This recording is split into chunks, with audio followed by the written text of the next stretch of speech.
H2O2 की भूमिका, एक विस्तृत व्याख्या। प्रश्न, दी गई अभिक्रिया H2O2 जोड़ Cl2H Cl जोड़ O में H2O2 किसके रूप में कार्य करता है?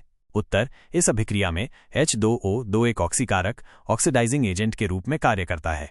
इसे समझने के लिए आइए कुछ मूलभूत बातों को जानें। ऑक्सीकरण, ऑक्सीडेशन। जब कोई तत्व या यौगिक ऑक्सीजन प्राप्त करता है या हाइड्रोजन खोता है तो उसे ऑक्सीकृत कहा जाता है। अपचयन, रिडक्शन। जब कोई तत्व या यौगिक ऑक्सीजन खोता है या हाइड्रोजन प्राप्त करता है तो उसे अपचयित कहा जाता है। ऑक्सीकारक ऑक्सीडाइजिंग एजेंट, वो पदार्थ जो दूसरे पदार्थ को ऑक्सीकृत करता है, स्वयं अपचयित हो जाता है। अब दी गई अभिक्रिया को विस्तार से समझते हैं। H2O2, यहाँ हाइड्रोजन पेरोक्साइड कोष्टक H2O2 में ऑक्सीजन का ऑक्सीकरण संख्या -1 है। अभिक्रिया के बाद ऑक्सीजन गैस O में ऑक्सीजन का ऑक्सीकरण संख्या 0 हो जाता है। इसका मतलब है कि ऑक्सीजन ने इलेक्ट्रॉन खोए हैं और ऑक्सीकृत हुआ है। Cl क्लोरीन, Cl में क्लोरीन का ऑक्सीकरण संख्या 0 है। अभिक्रिया के बाद हाइड्रोक्लोरिक एसिड HCl में क्लोरीन का ऑक्सीकरण संख्या -1 हो जाता है। इसका मतलब है कि क्लोरीन ने इलेक्ट्रॉन प्राप्त किए हैं और अपचयित हुआ है। निष्कर्ष, H2O2 ने क्लोरीन को अपचयित करके स्वयं ऑक्सीकृत हो गया है। इसलिए H2O2 इस अभिक्रिया में एक ऑक्सीकारक का कार्य कर रहा है। चित्र के माध्यम से समझ। चित्र में H2O2 से ऑक्सीजन परमाणु इलेक्ट्रॉन खो रहे हैं और क्लोरीन परमाणु इलेक्ट्रॉन प्राप्त कर रहे हैं। ये इलेक्ट्रॉन स्थानांतरण ऑक्सीकरण अपचयन अभिक्रिया को दर्शाता है। अतिरिक्त जानकारी, हाइड्रोजन पेरोक्साइड एक मजबूत ऑक्सीकारक है और इसका उपयोग कई औद्योगिक प्रक्रियाओं में किया जाता है। ये घावों को साफ करने और दाग धब्बे हटाने के लिए भी उपयोग किया जाता है। अतः दी गई अभिक्रिया में H2O2 एक ऑक्सीकारक के रूप में कार्य करता है। यदि आपको इस विषय पर और अधिक जानकारी चाहिए तो बेझिझक पूछें। मुझे उम्मीद है कि ये व्याख्या आपके लिए उपयोगी होगी। शब्दावली: ऑक्सीकरण, ऑक्सीडेशन, अपचयन।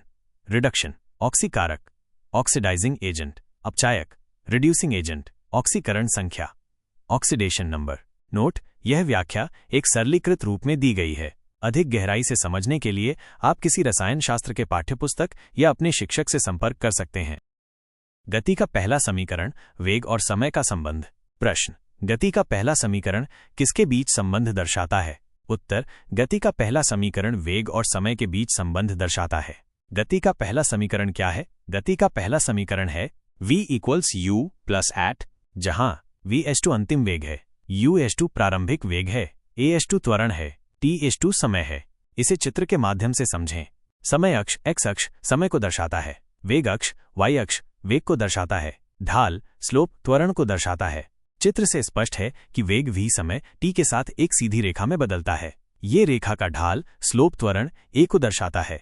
क्यों वेग और समय के बीच संबंध महत्वपूर्ण है? गति का वर्णन: यह समीकरण हमें किसी वस्तु की गति का वर्णन करने में मदद करता है। अंतिम वेग की गणना: यदि हमें प्रारंभिक वेग, त्वरण और समय दिया गया है तो हम इस समीकरण का उपयोग करके अंतिम वेग की गणना कर सकते हैं। त्वरण की गणना: यदि हमें प्रारंभिक वेग, अंतिम वेग और समय दिया गया है तो हम इस समीकरण का उपयोग करके त्वरण की गणना कर सकते हैं। उदाहरण: मान लीजिए एक कार 10 मीटर प्रति सेकंड के वेग से चल रही है और 5 सेकंड में इसका वेग 20 मीटर प्रति सेकंड हो जाता है। कार का त्वरण क्या होगा?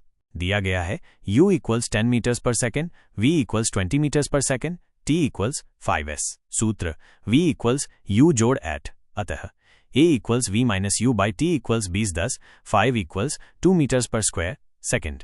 इसलिए कार का त्वरण 2 मीटर प्रति सेकंड वर्ग है। निष्कर्ष: गति का पहला समीकरण हमें किसी वस्तु की गति के बारे में बहुत कुछ बताता है। यह वेग और समय के बीच संबंध को दर्शाता है और हमें त्वरण की गणना करने में मदद करता है। अतिरिक्त जानकारी: गति के 3 समीकरण होते हैं। पहला समीकरण वेग और समय के बीच संबंध, दूसरा समीकरण विस्थापन और समय के बीच संबंध और तीसरा समीकरण अंतिम वेग, प्रारंभिक वेग, त्वरण और विस्थापन के बीच संबंध दर्शाता है। गति के समीकरण केवल एक समान त्वरण वाली गति के लिए लागू होते हैं। यदि आपको इस विषय पर और अधिक जानकारी चाहिए तो बेझिझक पूछें। मुझे उम्मीद है कि ये व्याख्या आपके लिए उपयोगी होगी। शब्दावली: वेग, वेलोसिटी, त्वरण, एक्सेलरेशन, समय, टाइम, विस्थापन, डिस्प्लेसमेंट, एक समान त्वरण, यूनिफॉर्म एक्सेलरेशन। नोट: यह व्याख्या एक सरलीकृत रूप में दी गई है। अधिक गहराई से समझने के लिए आप किसी भौतिकी के पाठ्य। निर्वात में प्रकाश का वेग। प्रश्न: निर्वात में प्रकाश का वेग कितना होता है? उत्तर: निर्वात में प्रकाश का वेग एक नियतांक होता है और इसका मान 3x10 मीटर प्रति सेकंड होता है। इसका मतलब यह है कि प्रकाश निर्वात में 1 सेकंड में लगभग 3 लाख किलोमीटर की दूरी तय करता है। क्यों ये इतना महत्वपूर्ण है? विशेष सापेक्षता का सिद्धांत। अल्बर्ट आइंस्टीन के विशेष सापेक्षता के सिद्धांत के अनुसार निर्वात में प्रकाश का वेग किसी भी पर्यवेक्षक के लिए समान होता है, चाहे वो किसी भी गति से गतिमान हो। विद्युत चुंबकीय विकिरण। प्रकाश एक प्रकार का विद्युत चुंबकीय विकिरण है और सभी विद्युत चुंबकीय तरंगें निर्वात में एक ही वेग से यात्रा करती हैं। ब्रह्मांड की दूरी मापना। खगोल विज्ञान में प्रकाश वर्ष का उपयोग बड़ी दूरियों को मापने के लिए किया जाता है। एक प्रकाश वर्ष वह दूरी है जो प्रकाश एक वर्ष में तय करता है। चित्र के माध्यम से समझें। चित्र में एक प्रकाश किरण निर्वात में एक सीधी रेखा में यात्रा कर रही है। प्रकाश की गति सभी दिशाओं में समान होती है। अन्य विकल्पों का विश्लेषण। विकल्प 2, 3 और 4 ये विकल्प दिए गए मान से कम है और इसलिए गलत हैं। निष्कर्ष। निर्वात में प्रकाश का वेग एक मौलिक भौतिक स्थिरांक है और इसका मान 3x10 मीटर प्रति सेकंड होता है। ये ब्रह्मांड को समझने के लिए एक महत्वपूर्ण अवधारणा है। अतिरिक्त जानकारी। प्रकाश की गति को c से दर्शाया जाता है। प्रकाश की गति इतनी अधिक होती है कि हम इसे दैनिक जीवन में महसूस नहीं कर पाते हैं। प्रकाश की गति का उपयोग विभिन्न वैज्ञानिक उपकरणों जैसे लेजर और रेडार में किया जाता है। यदि आपको इस विषय पर और अधिक जानकारी चाहिए तो बेझिझक पूछें। मुझे उम्मीद है कि ये व्याख्या आपके लिए उपयोगी होगी। शब्दावली। निर्वात, वैक्यूम। प्रकाश, लाइट। वेग, वेलोसिटी। विद्युत चुंबकीय विकिरण, इलेक्ट्रोमैग्नेटिक रेडिएशन। विशेष सापेक्षता का सिद्धांत, थ्योरी ऑफ स्पेशल रिलेटिविटी। प्रकाश वर्ष, लाइट ईयर। नोट। बॉर्डरलाइन तत्व क्या होते हैं? बॉर्डरलाइन तत्व वे तत्व होते हैं जो धातु और अधातु दोनों के गुण प्रदर्शित करते हैं। ये तत्व आवर्त सारणी में धातुओं और अधातुओं के बीच की सीमा पर स्थित होते हैं। इनकी प्रकृति अक्सर परिस्थितियों के अनुसार बदलती रहती है। प्रश्न का उत्तर। प्रश्न। निम्नलिखित में से कौन सा एक बॉर्डरलाइन तत्व नहीं है? 1. बोरॉन। 2. सिलिकॉन। 3. पोलोनियम। 4. बिस्मथ। उत्तर। 4. बिस्मथ एक बॉर्डरलाइन तत्व नहीं है। ये एक धातु है। क्यों? बोरॉन, सिलिकॉन और पोलोनियम ये सभी तत्व आवर्त सारणी में धातुओं और अधातुओं के बीच की सीमा पर स्थित हैं और अक्सर सेमीकंडक्टर या मेटलॉइड के रूप में वर्गीकृत किए जाते हैं। इनकी प्रकृति परिस्थितियों के अनुसार बदल सकती है। उदाहरण के लिए सिलिकॉन को सेमीकंडक्टर के रूप में जाना जाता है और इसका उपयोग इलेक्ट्रॉनिक उपकरणों में होता है। बिस्मथ यह एक भारी धातु है और इसका उपयोग दवाओं, कॉस्मेटिक्स और मिश्र धातुओं में होता है। इसकी धातुई गुण अधिक प्रबल होते हैं। आवर्त सारणी में स्थिति। आवर्त सारणी में आप देख सकते हैं कि बोरॉन, सिलिकॉन और पोलोनियम सीढ़ी के रूप में ज्ञात रेखा के पास स्थित हैं जो धातुओं और अधातुओं को अलग करती है। बिस्मथ इस रेखा से नीचे और धातुओं के क्षेत्र में स्थित है। निष्कर्ष। बिस्मथ एक धातु है और ये बॉर्डरलाइन तत्वों की श्रेणी में नहीं आता है। बोरॉन, सिलिकॉन और पोलोनियम बॉर्डरलाइन तत्व हैं क्योंकि वे धातु और अधातु दोनों के गुण प्रदर्शित करते हैं। अतिरिक्त जानकारी। बॉर्डरलाइन तत्वों को सेमीकंडक्टर या मेटलॉइड भी कहा जाता है। इन तत्वों के गुणों में तापमान, दबाव और अन्य कारकों के आधार पर परिवर्तन हो सकता है। बॉर्डरलाइन तत्वों का इलेक्ट्रॉनिक्स, कंप्यूटर और अन्य उद्योगों में व्यापक रूप से उपयोग किया जाता है। मुझे उम्मीद है। एक मिश्र धातु किसका एक उदाहरण है? उत्तर। 3. ठोस विलयन। व्याख्या। मिश्र धातु 2 या 2 से अधिक धातुओं या धातु और अधातु के समरूप मिश्रण को मिश्र धातु कहते हैं। उदाहरण के लिए स्टील लोहे और कार्बन का एक मिश्र धातु है। ठोस विलयन। जब कोई ठोस किसी अन्य ठोस में घुलकर एक समांगी मिश्रण बनाता है तो उसे ठोस विलयन कहते हैं। मिश्र धातुएं ठीक इसी प्रकार का एक उदाहरण है। अन्य विकल्पों की व्याख्या। कोलाइडल विलयन यह एक विषमांगी मिश्रण होता है जिसमें एक पदार्थ के बहुत छोटे कण दूसरे पदार्थ में निलंबित रहते हैं। उदाहरण के लिए दूध, पायस। यह भी एक विषमांगी मिश्रण होता है जिसमें एक द्रव दूसरे द्रव में छोटी छोटी बूंदों के रूप में बिखरा होता है। उदाहरण के लिए दूध। विविध मिश्रण यह एक सामान्य शब्द है जिसका उपयोग विभिन्न प्रकार के मिश्रणों के लिए किया जाता है। चित्र के माध्यम से समझ। ऊपर दिए गए चित्र में आप देख सकते हैं कि कैसे एक धातु के परमाणु दूसरे धातु के परमाणुओं के बीच एक समान रूप से वितरित होते हैं। ये एक ठोस विलयन का एक उदाहरण है। निष्कर्ष। एक मिश्र धातु एक ठोस विलयन का एक उदाहरण है क्योंकि इसमें 2 या 2 से अधिक धातुएं या धातु और अधातु एक दूसरे में घुलकर एक समांगी मिश्रण बनाते हैं। मुख्य बिंदु। मिश्र धातुएं हमारी दैनिक जिंदगी में बहुत उपयोगी होती हैं। स्टील, पीतल, कांसा कुछ सामान्य मिश्र धातुओं के उदाहरण हैं। मिश्र धातुओं के गुण उनके घटक तत्वों के गुणों से भिन्न हो सकते हैं। अतिरिक्त जानकारी। मिश्र धातुओं को उनके गुणों को बेहतर बनाने के लिए बनाया जाता है। उदाहरण के लिए स्टील लोहे की तुलना में अधिक मजबूत और लचीला होता है। मिश्र धातुओं का उपयोग विभिन्न उद्योगों में किया जाता है जैसे कि निर्माण, ऑटोमोबाइल और एरोस्पेस। मुझे उम्मीद है कि ये व्याख्या ध्वनि की पिच किस पर निर्भर करती है? प्रश्न, रिक्त स्थान में सबसे उपयुक्त विकल्प भरें। ध्वनि की पिच इसके अंडरस्कोर पर निर्भर करती है। उत्तर 1 आवृत्ति। व्याख्या, ध्वनि की पिच ध्वनि की तीक्ष्णता या मंदता को पिच कहते हैं। आवृत्ति, किसी स्रोत द्वारा 1 सेकंड में किए गए दोलनों की संख्या को आवृत्ति कहते हैं। संबंध, ध्वनि की पिच सीधे तौर पर इसकी आवृत्ति पर निर्भर करती है। अधिक आवृत्ति वाली ध्वनि तीक्ष्ण ऊंची होती है, जबकि कम आवृत्ति वाली ध्वनि मंद नीची होती है। उदाहरण, एक मच्छर की आवाज तीक्ष्ण होती है क्योंकि उसकी पंखों की कंपन की दर आवृत्ति अधिक होती है। एक शेर की दहाड़ मंद होती है क्योंकि उसकी आवाज की आवृत्ति कम होती है। चित्र के माध्यम से समझ। ऊपर का चित्र उच्च आवृत्ति वाली ध्वनि तरंगे। ये तरंगे पास पास होती हैं और तीक्ष्ण ध्वनि पैदा करती हैं। नीचे का चित्र निम्न आवृत्ति वाली ध्वनि तरंगे। ये तरंगे दूर दूर होती हैं और मंद ध्वनि पैदा करती हैं। अन्य विकल्पों की व्याख्या, तरंग दैर्घ्य, ये तरंग के दो क्रमागत शिखरों या गर्तों के बीच की दूरी होती है। यह आवृत्ति के व्युत्क्रमानुपाती होती है। आयाम, ये तरंग के शिखर या गर्त की माध्य स्थिति से अधिकतम विस्थापन होता है। ये ध्वनि की तीव्रता से संबंधित है, न कि पिच से। लय, ये ध्वनि का एक गुण है जो ध्वनि के पैटर्न से संबंधित है। निष्कर्ष, ध्वनि की पिच सीधे तौर पर इसकी आवृत्ति पर निर्भर करती है। अधिक आवृत्ति वाली ध्वनि तीक्ष्ण होती है और कम आवृत्ति वाली ध्वनि मंद होती है। अतिरिक्त जानकारी, मानव कान लगभग 20 हर्ट्ज से 20,000 हर्ट्ज तक की आवृत्ति वाली ध्वनियों को सुन सकता है। विभिन्न जानवरों की श्रवण सीमा अलग अलग होती है। कुछ जानवर बहुत उच्च या बहुत कम आवृत्ति वाली ध्वनियों को सुन सकते हैं। मुझे उम्मीद है कि ये व्याख्या। प्रश्न, यदि धातु ए धातु बी को विस्थापित करती है तो धातु ए उत्तर 1b की तुलना में अधिक प्रतिक्रियाशील है। व्याख्या, जब कोई धातु किसी दूसरे धातु के लवण के जलीय विलयन में डाली जाती है और वह उस धातु को विस्थापित कर देती है तो इसका मतलब है कि पहली धातु दूसरी धातु की तुलना में अधिक प्रतिक्रियाशील है। उदाहरण के लिए, यदि हम एक लोहे की कील को कॉपर सल्फेट के घोल में डालें तो लोहे की कील पर कॉपर की परत चढ़ जाती है। इसका कारण यह है कि लोहा कॉपर की तुलना में अधिक प्रतिक्रियाशील है, इसलिए ये कॉपर को उसके यौगिक से विस्थापित कर देता है। रासायनिक अभिक्रिया Fe जोड़ Cu SO4 FeSO4 जोड़ Cu। चित्र में आप देख सकते हैं कि लोहे की कील पर कॉपर की परत चढ़ गई है, जिसका अर्थ है कि लोहा कॉपर को विस्थापित कर रहा है। अन्य विकल्पों का विश्लेषण। विकल्प 2, यदि धातु ए धातु बी को विस्थापित करती है तो ये कम प्रतिक्रियाशील नहीं हो सकती। विकल्प 3, धातु की प्रतिक्रियाशीलता उसका द्रव्यमान नहीं बताती है। विकल्प 4, यदि धातु ए धातु बी को विस्थापित करती है तो इसका मतलब है कि दोनों की प्रतिक्रियाशीलता समान नहीं है। निष्कर्ष, यदि कोई धातु किसी अन्य धातु को उसके यौगिक से विस्थापित करती है तो इसका अर्थ है कि विस्थापित करने वाली धातु अधिक प्रतिक्रियाशील है। यह क्रिया धातुओं की क्रियाशीलता श्रेणी पर आधारित है। धातुओं की क्रियाशीलता श्रेणी में सबसे ऊपर वाली धातु सबसे अधिक प्रतिक्रियाशील होती है और सबसे नीचे वाली धातु सबसे कम प्रतिक्रियाशील होती है। मुझे उम्मीद है कि ये व्याख्या आपके लिए उपयोगी होगी। यदि आपके कोई अन्य प्रश्न हैं। यौन प्रजनन में माता पिता का योगदान। प्रश्न, यौन प्रजनन में माता पिता का योगदान होता है। 1, अपने जीन्स का आधा हिस्सा। 2, अपने जीन का 3/4 हिस्सा। 3, सभी जीन। 4, अपने जीन का 1/4 हिस्सा। उत्तर 1, अपने जीन्स का आधा हिस्सा।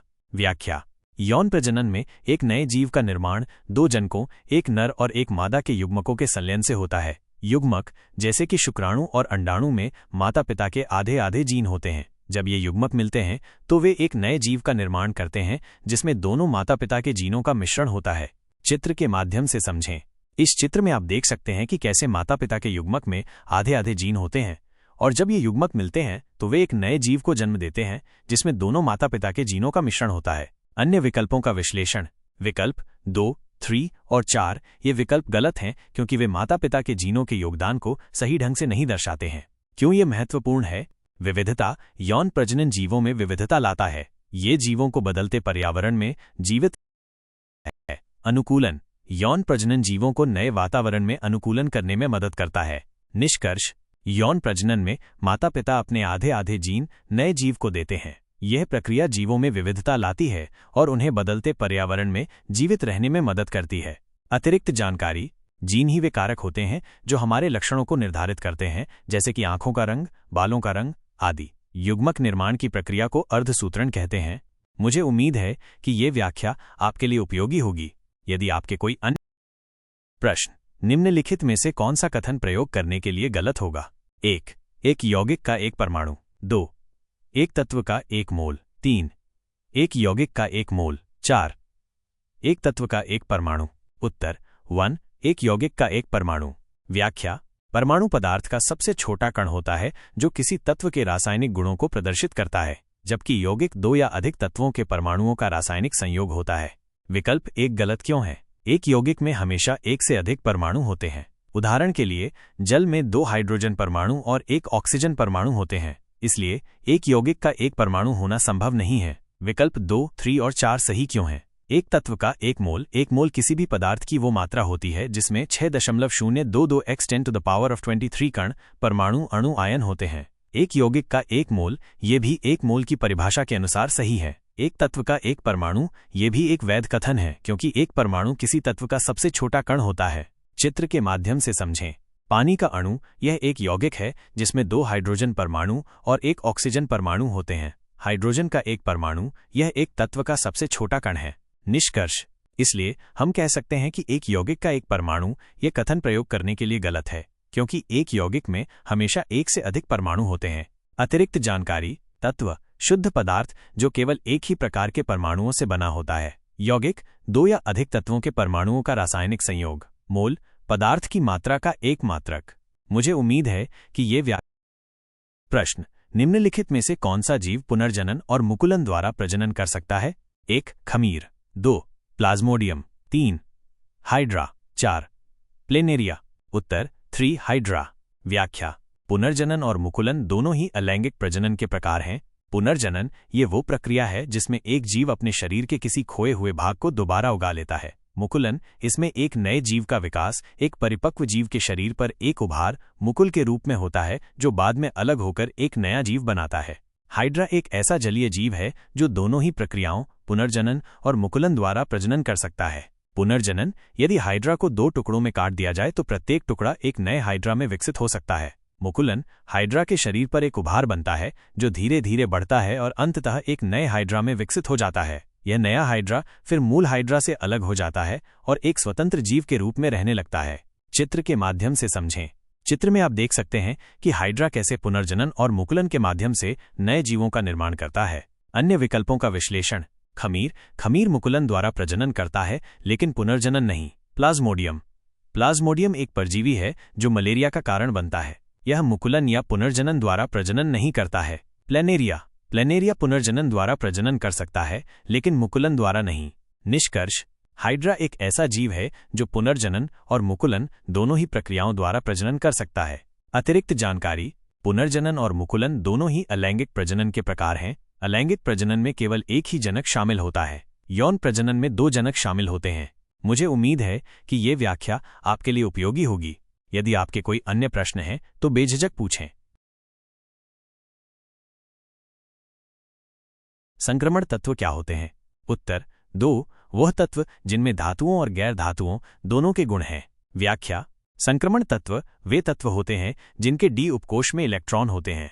ये तत्व आवर्त सारणी के बीच में स्थित होते हैं। इनके मुख्य गुण निम्नलिखित हैं। धात्विक गुण संक्रमण तत्व धातु होते हैं और इनमें धातुओं के सामान्य गुण जैसे चमक, तन्यता, आघातवर्धनीयता आदि पाई जाती है। चुंबकीय गुण कई संक्रमण तत्व चुंबकीय होते हैं जैसे लोहा, निकेल और कोबाल्ट। रंगीन यौगिक बनाते हैं संक्रमण तत्व रंगीन यौगिक बनाते हैं। ये उनके डी उपकोष में उपस्थित इलेक्ट्रॉनों के कारण होता है। उत्प्रेरक गुण कई संक्रमण तत्व उत्प्रेरक के रूप में कार्य करते हैं। इसका अर्थ है कि वे रासायनिक अभिक्रियाओं की दर को बढ़ाते हैं बिना स्वयं उपभोग किए। क्योंकि संक्रमण तत्वों में धातुओं और गैर धातुओं दोनों के गुण होते हैं इसलिए वे संक्रमण तत्व कहलाते हैं। चित्र के माध्यम से समझें।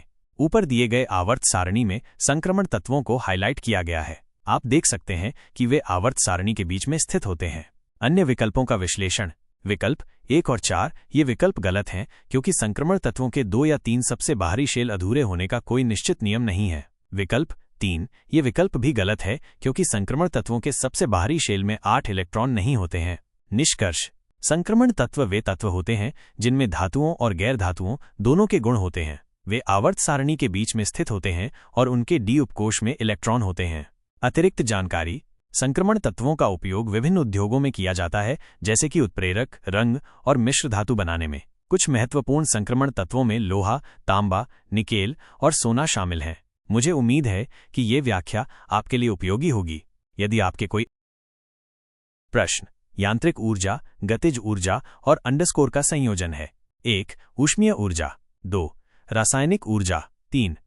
स्थितिज ऊर्जा। 4. परमाणु ऊर्जा। उत्तर 3. स्थितिज ऊर्जा। व्याख्या। यांत्रिक ऊर्जा किसी वस्तु की गति या स्थिति के कारण उत्पन्न होने वाली ऊर्जा होती है। इसे 2 भागों में बांटा जा सकता है। गतिज ऊर्जा, किसी गतिशील वस्तु में निहित ऊर्जा। स्थितिज ऊर्जा, किसी वस्तु की स्थिति के कारण निहित ऊर्जा। उदाहरण के लिए, एक ऊंचाई पर उठी हुई गेंद में स्थितिज ऊर्जा होती है। जब कोई वस्तु गति करती है तो उसके पास गतिज ऊर्जा होती है, और जब वो किसी ऊंचाई पर होती है तो उसके पास स्थितिज ऊर्जा होती है। इसलिए यांत्रिक ऊर्जा गतिज और स्थितिज ऊर्जा का संयोजन होती है। उदाहरण, एक रोलर कोस्टर की कार को लीजिए। जब कार ऊंचाई पर होती है तो उसके पास अधिक स्थितिज ऊर्जा होती है। जब वो नीचे की ओर आती है तो उसकी स्थितिज ऊर्जा गतिज ऊर्जा में बदल जाती है। इस प्रकार रोलर कोस्टर की कार में यांत्रिक ऊर्जा होती है जो गतिज और स्थितिज ऊर्जा का संयोजन होती है। चित्र। अन्य विकल्पों का विश्लेषण। ऊष्मीय ऊर्जा, यह ऊर्जा ताप के कारण होती है और यांत्रिक ऊर्जा से अलग होती है। रासायनिक ऊर्जा, यह ऊर्जा रासायनिक बंधनों में संग्रहित होती है और यांत्रिक ऊर्जा से अलग होती है। परमाणु ऊर्जा, यह ऊर्जा परमाणु के नाभिक में संग्रहित होती है और यांत्रिक ऊर्जा से अलग होती है। निष्कर्ष, यांत्रिक ऊर्जा, गतिज ऊर्जा और स्थितिज ऊर्जा का संयोजन होती है। मुझे उम्मीद है कि ये व्याख्या आपके लिए उपयोगी होगी। प्रश्न, निम्नलिखित में से मानव मस्तिष्क का वह हिस्सा कौन सा है जिसमें विचारों का संप्रह होता है? 1. अनु मस्तिष्क। 2. सेरिबेलम। 3. मध्य मस्तिष्क। 4. अग्र मस्तिष्क। उत्तर 4. अग्र मस्तिष्क। व्याख्या। अग्र मस्तिष्क, सेरिब्रम, मानव मस्तिष्क का सबसे बड़ा और सबसे जटिल भाग है। ये हमारे सोचने, समझने, याद रखने, सीखने और भावनाओं को महसूस करने के लिए जिम्मेदार है। अन्य विकल्पों का विश्लेषण। अनुमस्तिष्क, सेरेबेलम, यह मस्तिष्क का वह भाग है जो हमारे शरीर के संतुलन और समन्वय को नियंत्रित करता है। सेरेबेलम, यह भी अनुमस्तिष्क का ही दूसरा नाम है। मध्य मस्तिष्क, मिड ब्रेन, यह मस्तिष्क का वह भाग है जो दृष्टि और श्रवण से संबंधित कार्यों को नियंत्रित करता है। चित्र के माध्यम से समझें। इस चित्र में आप देख सकते हैं कि अग्र मस्तिष्क मस्तिष्क का सबसे बड़ा भाग है और ये हमारे सोचने, समझने और याद रखने के लिए जिम्मेदार होता है। निष्कर्ष, जब हम कोई विचार करते हैं, कोई निर्णय लेते हैं या कोई समस्या हल करते हैं तो ये सब हमारे अग्र मस्तिष्क की ही देन होती है। इसलिए अग्र मस्तिष्क को मस्तिष्क का सबसे महत्वपूर्ण भाग माना जाता है। अतिरिक्त जानकारी। अग्र मस्तिष्क 2 गोलार्धों में विभाजित होता है, दायां गोलार्ध और बायां गोलार्ध। दायां गोलार्ध रचनात्मकता और कल्पना से जुड़ा होता है, जबकि बायां गोलार्ध तर्क और भाषा से जुड़ा होता है। मुझे उम्मीद है कि ये व्याख्या। प्रश्न, पुरुष में प्राथमिक यौन अंग कौन सा होता है? 1. प्रोस्टेट। 2. वृषण। 3. Vas deferens. 4. वीर्यपुटिका। उत्तर 2. वृषण। व्याख्या। वृषण पुरुषों में प्राथमिक यौन अंग होते हैं। ये अंडाकार आकार के जोड़े में पाए जाते हैं और शरीर के बाहर अंडकोश में स्थित होते हैं। वृषण का मुख्य कार्य शुक्राणु का उत्पादन करना है जो निषेचन के लिए आवश्यक होता है। अन्य विकल्पों का विश्लेषण। प्रोस्टेट एक ग्रंथि है जो शुक्राणु को गतिशील बनाने में मदद करती है और वीर्य का एक हिस्सा बनाती है। वॉस डेफरेंस एक नली होती है जो वृषण से शुक्राणु को शुक्रवाहिका तक ले जाती है। वीर्यपुटिका एक ग्रंथि है जो वीर्य का एक हिस्सा बनाती है और शुक्राणु को पोषण प्रदान करती है। चित्र के माध्यम से समझें।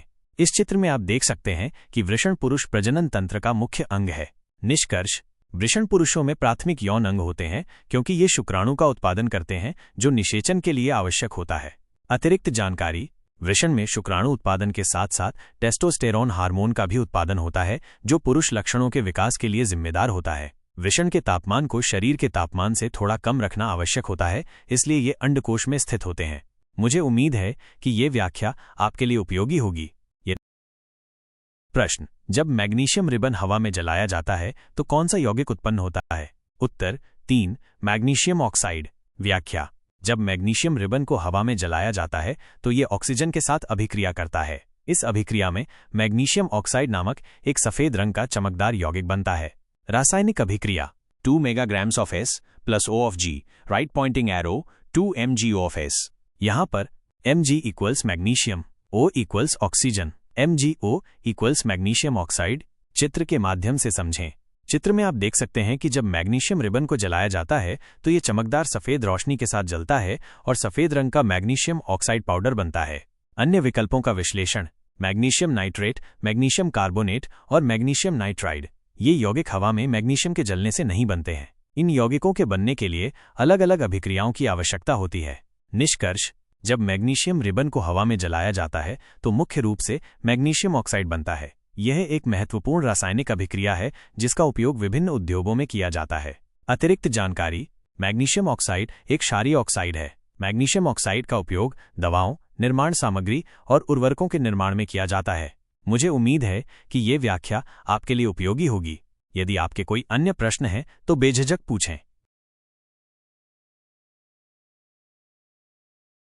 प्रश्न: गोलाकार दर्पण की परावर्तित सतह के केंद्र को क्या कहा जाता है? उत्तर: 2. वक्रता का केंद्र। व्याख्या: गोलाकार दर्पण एक ऐसा दर्पण होता है जिसकी परावर्तक सतह एक गोले के भाग के समान होती है। इस गोले के केंद्र को ही वक्रता का केंद्र कहा जाता है।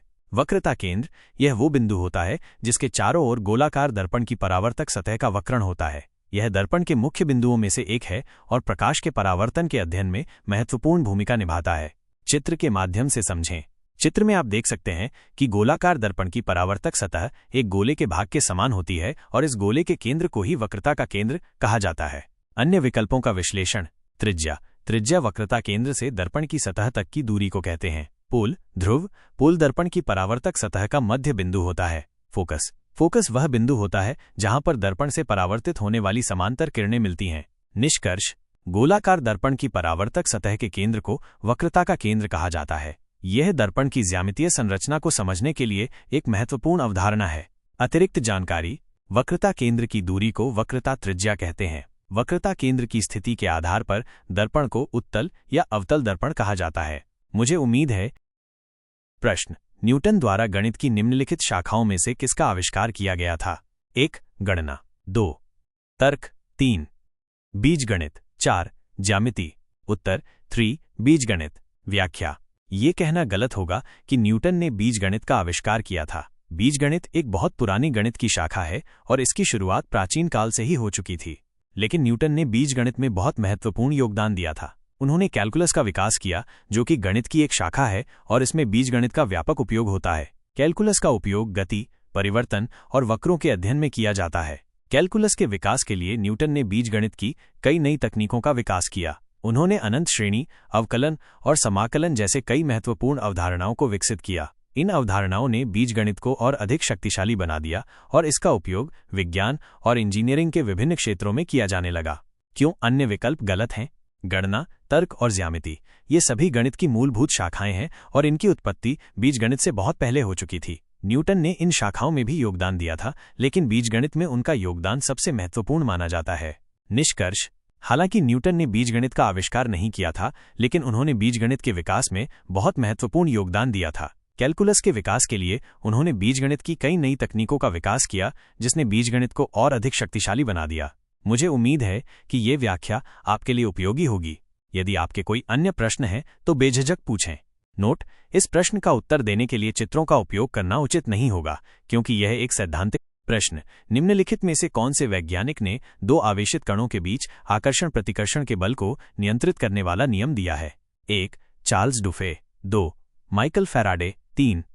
आर्किमिडीज, 4. Charles Coulomb. उत्तर: 4. Charles coulomb.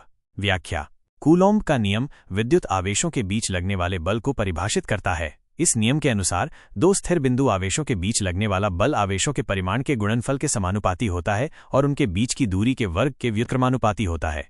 गणितीय रूप से F = K Q1 Q2 होरोशपनी भूमिका निभार वर्ग, जहां F = आवेशों के बीच लगने वाला बल, K = एक स्थिरांक, कूलॉम्ब का स्थिरांक, Q1 और Q2 = दो आवेशों के परिमाण, R = आवेशों के बीच की दूरी। चित्र के माध्यम से समझें। चित्र में आप देख सकते हैं कि दो आवेशित कणों के बीच लगने वाला बल उनकी दूरी और आवेश के परिमाण पर निर्भर करता है। अन्य विकल्पों का विश्लेषण।